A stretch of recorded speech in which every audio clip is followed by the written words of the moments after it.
আমার কোন উম্মত যদি পরিবার রক্ষা করতে গিয়ে মারা যায়, সন্তান রক্ষা করতে গিয়ে, বিবি রক্ষা করতে গিয়ে, ছেলে রক্ষা করতে গিয়ে যদি মারা যায়, আল্লাহর নবী কয় আমার ওই উম্মতকেও আল্লাহ শাহাদাতের মর্যাদা দিয়ে দেয়।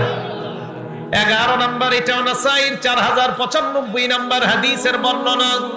আল্লাহর নবী বলেন মান কুতিলা দুনা দীনিহি, আমার কোন উম্মত ইসলাম রক্ষা করতে গিয়ে যদি শহীদ হয়, সুবহানাল্লাহ, ইসলাম রক্ষা করতে গিয়ে যদি আমার কোন উম্মত নিহত হয়, ইসলাম নবীর ইজ্জত হেফাজতের জন্য আমার কোন উম্মত মিছিলে বের হয়, কারা জানি গুলি করে আমার উম্মতকে যদি নিহত করে, আল্লাহর নবী কয় আমার ওই উম্মত ইসলাম রক্ষা করতে গিয়ে, দিন রক্ষা করতে গিয়ে যদি নিহত হয়, আল্লাহ তাকেও শাহাদাতের মর্যাদা দিয়ে দেয়।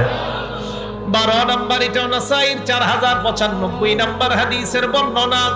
মান কুতিলা দুনা দামিহি, কোন মানুষ নিজের প্রাণ রক্ষা করতে গিয়ে যদি শহীদ হয়, প্রাণ রক্ষা, নিজের প্রাণ বাঁচাইতে গেছে, আপনার ঘরে অস্ত্রধারী দুই একজন ঢুকছে, প্রাণ বাঁচাইতে গেছেন আপনি, দস্তাদস্তি করার এক পর্যায়ে আপনি যদি মারা যান, আল্লাহর নবী কয় আমার এই উম্মতকেও আল্লাহ শাহাদাতের মর্যাদা দিয়ে দেয়। এই মৃত্যুগুলা ভালো মৃত্যু। এটা হলো 12 নম্বর। 13 নম্বর, এটা নাসাই শরীফের 4096 নম্বর হাদিস। ক্বালা রাসূলুল্লাহ সাল্লাল্লাহু আলাইহি ওয়াসাল্লাম, আল্লাহর নবী বলেন মান কুতিলা দুনা মাজলামাতিহি ফাহুয়া শাহীদ, আমার কোন উম্মত জুলুম প্রতিহত করতে গিয়ে যদি শহীদ হয়, জুলুম প্রতিহত করতে গিয়ে যদি আমার কোন উম্মত নিহত হয়, আল্লাহ তাকেও শাহাদাতের মর্যাদা দিয়ে দেয়।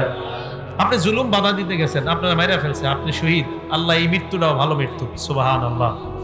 14 নম্বর, তিরমিজি শরীফের 1665 নম্বর হাদিস। এই হাদিসটা মন দিয়ে শুনেন। রিবাতু ইয়াউমিন ফি সাবিলিল্লাহি আফযালু রুবামা ক্বালা খায়রুম মিন সিয়ামি শাহরিন ওয়া কিয়ামিহি।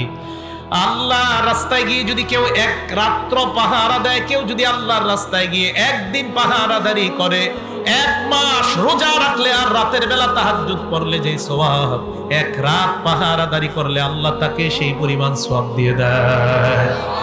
এই পাহারাদারি করতে গিয়ে নবী বলেন আমার কোন উম্মত যদি মারা যায়, নিহত না, এমনি মারা গেছে, মানে এমনি মারা গেছে, পাহারাদারি করতে গিয়ে আল্লাহর রাস্তায় এমনি মারা গেছে, নবীজি বলেন ওই উম্মত যদি এমনি মারা যায়, ওয়াকিয়া কি কয় দেখেন নবীজি, ওয়াকিয়া আযাবাল কবরি, আমি নবী বলে দিলাম তাকে আল্লাহ কবরের আযাব থেকে আল্লাহ হেফাজত করে নেবেন।